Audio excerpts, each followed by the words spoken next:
Hi everyone, I'm Kevin Nelson. Here's a look at what's going on this week in the news. We begin with news from around the world. One of Pope Francis's first events during his visit to Sweden was an ecumenical prayer service in the Lutherans' Lund Cathedral, which was built as a Catholic cathedral in the 11th century. The Pope's two-day visit to the country is marking the 500th anniversary in 2017 of Martin Luther's efforts to reform the church. A joint statement signed in Lund by Pope Francis and Lutheran Bishop Munib Yunan, president of the Lutheran World Federation, expressed longing for a sharing in Eucharist. The statement said this was the goal of their ecumenical endeavors, which they wish to advance, also by renewing their commitment to theological dialogue. Another stop in the Pope's visit was at the Malmö Arena, where Catholics and Lutherans promised to work together for peace, particularly in Syria, and for justice, especially for refugees. During his address, the Pope urged those gathered to care for all refugees. Quiero agradecer a todos los gobiernos que asisten a los refugiados.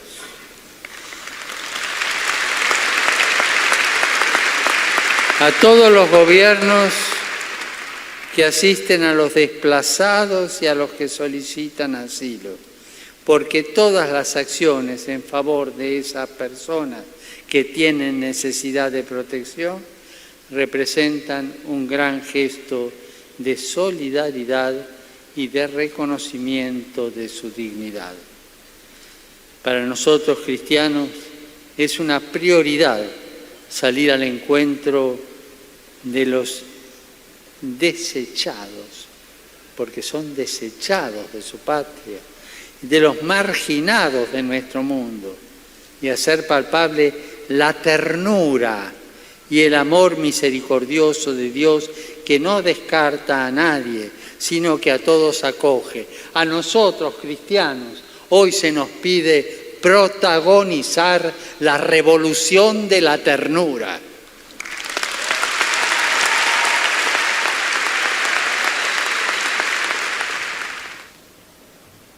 Doy gracias a Dios por esta conmemoración conjunta de los 500 años de la Reforma que estamos viviendo con espíritu renovado y siendo conscientes que la unidad entre los cristianos es una prioridad, porque reconocemos que entre nosotros es mucho más lo que nos une que lo que nos separa.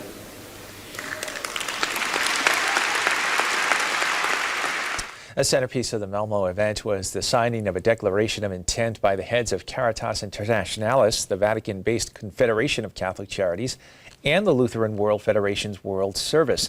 The two organizations promised to witness and act together, supporting one another, including by serving the victims of war in Syria and Syrian refugees in neighboring countries.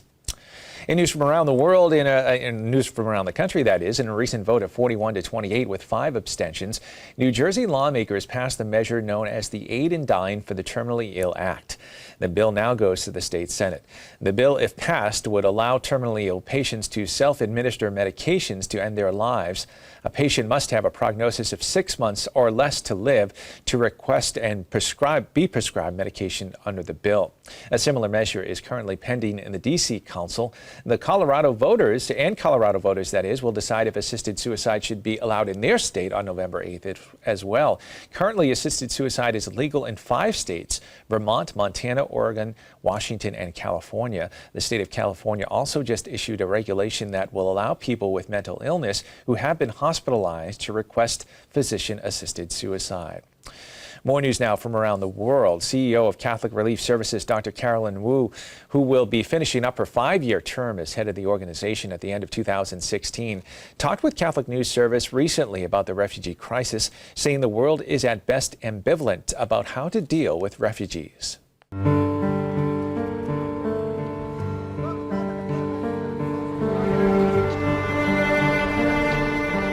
The whole refugee crisis in the world is one of the most profound humanitarian tragedy.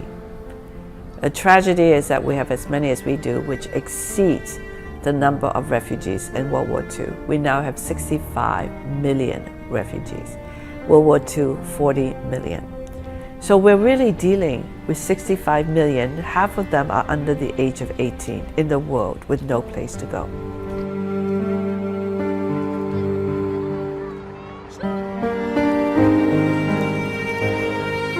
So number one tragedy is that this happened.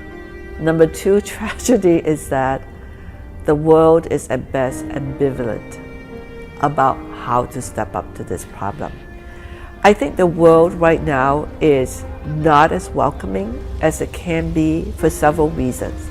One is that there are a few of these terrorist issues, and people immediately link refugees to terrorists. The percentage cannot even be expressed in 3 or 4 or 5 decimal points. And a lot of the people who became terrorists and shooters and so on, they're not always refugees. Some of the people who commit mass violence in the US, they are born US citizens, Caucasian. So this fear to the point where we close the gate on everyone, is a fear that is irrational.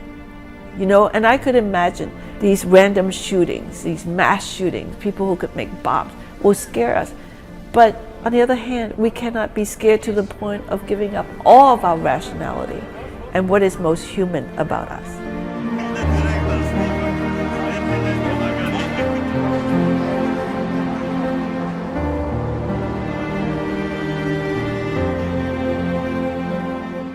And finally in the news, according to a Vatican press release October 31st, Pope Francis appointed Detroit Auxiliary Bishop Michael Burns, who's 58 years old, to be coadjutor Archbishop of the Archdiocese of Agana in Guam. The appointment came several weeks after the Apostolic Administrator of the Agana Archdiocese requested the Vatican remove the current leader, Archbishop Anthony Apuran, and name a successor. Archbishop Apuran has had serious allegations of sexual abuse made against him by at least 6 men who claim to have been abused by then Father Apuran when they were altar boys at his parish several years ago. The Archbishop has denied the allegation and has refused to resign on his own. Bishop Burns was ordained a priest for the Archdiocese of Detroit in 1996 and auxiliary bishop in 2011. Well, that's all the information we have for you this time. I'm Kevin Nelson. Don't forget, you can keep up to date on Catholic news throughout the week with Catholic Newsbreak right here on the Catholic TV network.